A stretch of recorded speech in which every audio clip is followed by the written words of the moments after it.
Bonsoir à tous. Je souhaite partager avec vous ce soir un petit Dvar Torah concernant l'étude que nous avons faite dans le Sefer Shoftim et sur le personnage de Dévorah Nevia, Dévorah la prophétesse.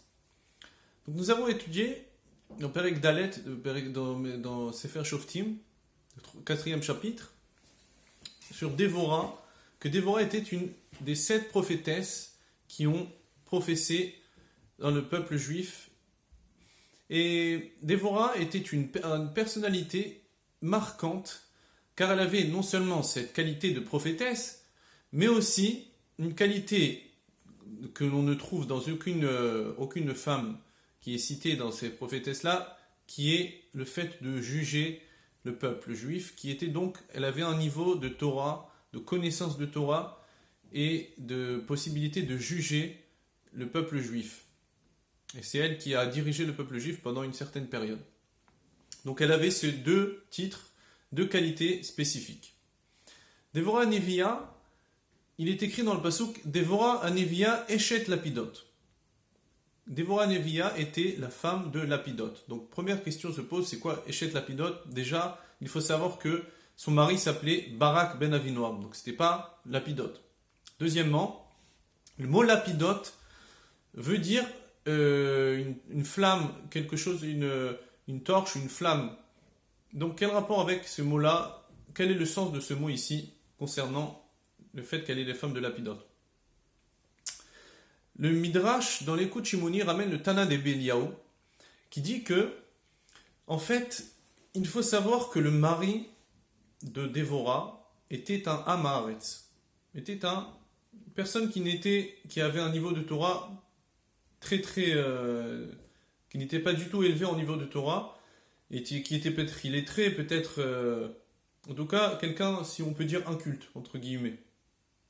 Et donc, cette femme, Dévorah Nevia, a eu l'idée de pousser son mari, d'élever son mari, et de le motiver à être proche de la Torah et de la Kedusha. Comment? De quelle manière?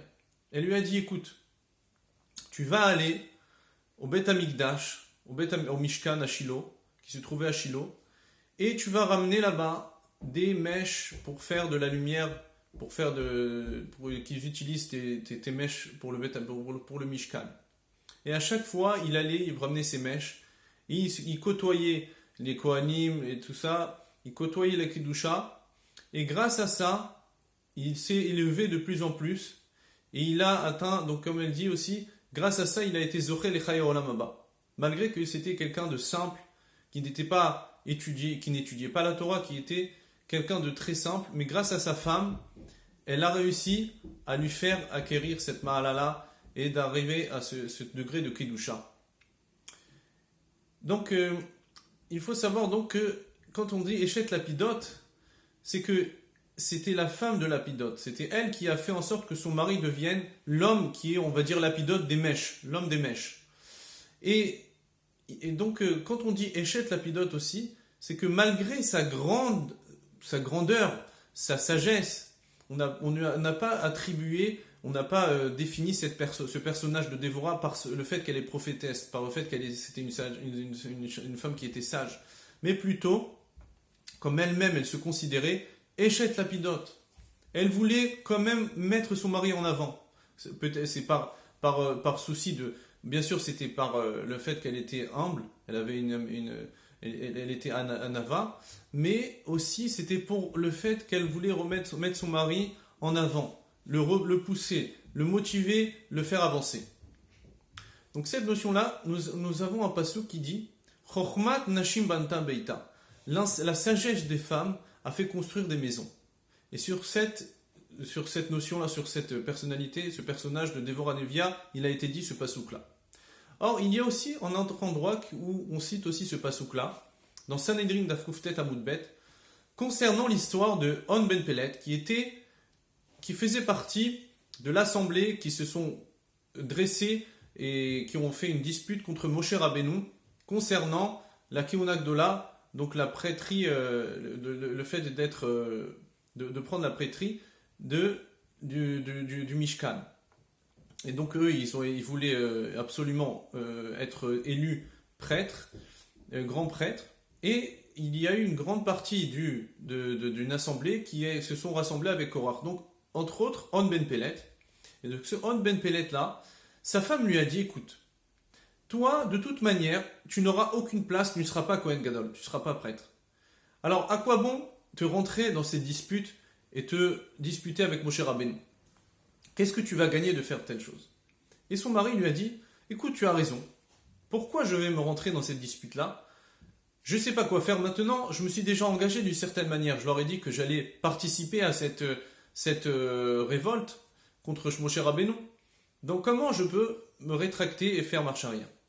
Sa femme a eu une idée et lui a dit, écoute, tu sais, Kol ha'elda kulam kedoshim, toute cette assemblée qui fait partie, qui sont avec Korach, ce sont des hommes saints, kulam kedoshim. Et si moi je dévoile mes cheveux, ils me verront, ils vont surtout pas rester me voir, ils partiront, ils ne resteront pas, ils ne viendront pas te convaincre pour venir te chercher pour te rebeller contre Moshe Rabbeinu. Et effectivement, c'est ce qui a été fait. Elle a été prête de s'humilier devant des tzadikim, devant des gens importants. C'était une humiliation totale pour une femme de faire telle chose. Et pourquoi elle a fait ça? Pour sauver son mari de la faute et de ne pas faire partie de Hadat Korach. Et donc l'Agmara aussi dit à ce sujet, Chochmat Nashim Banta Beita. La sagesse d'une femme a réussi à construire la maison. Donc on voit aussi donc cette notion-là qu'elle a réussi à faire que son mari ne tombe pas, ne trébuche pas dans cette mauvaise, ne prenne pas cette mauvaise direction. Et donc l'Agmara aussi ramène aussi d'une autre manière qu'au contraire une femme, la femme de Korach, elle, au contraire, elle a essayé de le convaincre de se rebeller contre Moshe Rabbeinu. Mais en tout cas, du point de vue positif des choses, la femme a un potentiel et a un Korach, une force de persuasion sur son mari, que ce soit du côté positif, pour le motiver à avancer, à s'élever, ou bien de se retirer, de ne pas descendre, de ne pas prendre une mauvaise direction, comme on a vu avec On Ben Pelet. Il est écrit aussi dans la Masechet Sanhedrin que on ramène une histoire avec les Rabbi Hanina ben Teradion, donc Masechet Sanhedrin Daf Kuftet et Avodah Zara Daf Yud Zayin. Donc Masechet Avodah Daf Yud Zayin, on ramène que Rabbi Hanina ben Teradion faisait partie des 10 personnes qui sont mortes, qui ont été assassinées à l'Kiddush Hashem par les Romains. Et l'Agma, elle évoque un peu les raisons pour lesquelles ces personnages sont décédés, ont été assassinés. Alors, pour Rabbi Hanina ben Teradion, sans rentrer trop dans les détails, mais c'est parce que, d'une certaine manière, il a manqué de Kiddush Hashem, parce qu'il a utilisé le nom de Shem HaMeforash, quand il prononçait les 42 lettres de Shem HaMeforash, malgré que l'Agma a dit que c'était l'Itlamed, c'était pour apprendre, c'était pas c'était pas en vain qu'il mentionnait ce nom-là, mais la Gemara dit qu'une certaine manière, il y avait ici un soupçon de Chilul Hashem, qu'il ne fallait pas dire comme ça, prononcer le nom d'Hashem, malgré que c'était l'Itlamed. Donc c'est quelque chose qui était de très subtil, très fin, qu'on lui a reproché. Mais c'est surtout sur la femme de Rabbi Hanina ben Teradion que nous allons essayer de comprendre quelque chose. La Gemara a dit que la femme de Rabbi Hanina ben Teradion aussi a été assassinée. Et pourquoi? Parce que la Gemara dit qu'il fallait qu'elle le remette en place de certaine manière, qu'il fallait lui fasse des remontrances, qu'elle lui fasse des remarques sur le fait qu'il évoquait les 42 lettres du Shem HaMeforash. Et comme au Geet Hashem Baoti Otav. Donc la Gemara dit que c'est pour cela qu'elle n'a pas essayé d'empêcher son mari à faire telle chose, qu'elle aussi a mérité d'être assassinée par les Romains.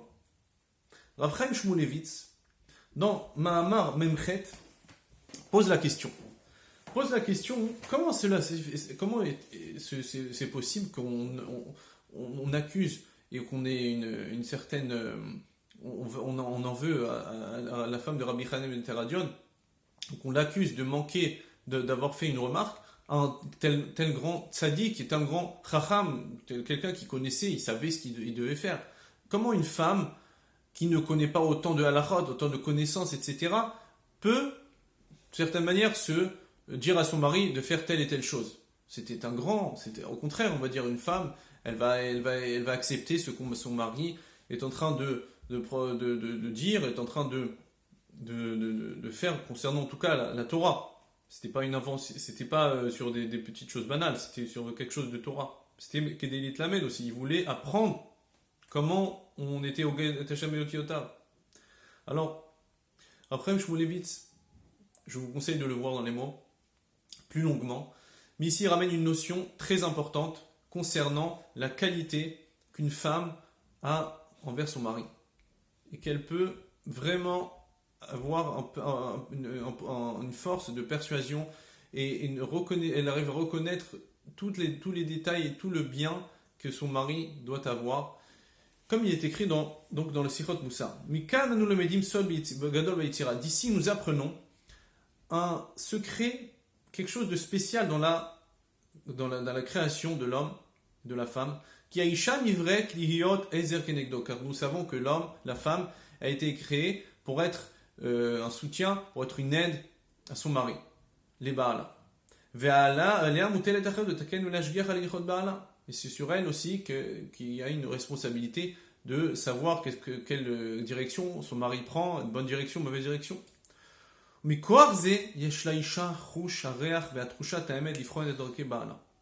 Et de cette force-là, comme Kadosh Baruch Hu lui a donné cette responsabilité, grâce à cette responsabilité, elle a une spécificité, elle arrive à sentir les choses. Sentir le chemin, sentir la vérité, sentir ce que son mari est en train, quel chemin son mari est en train de prendre.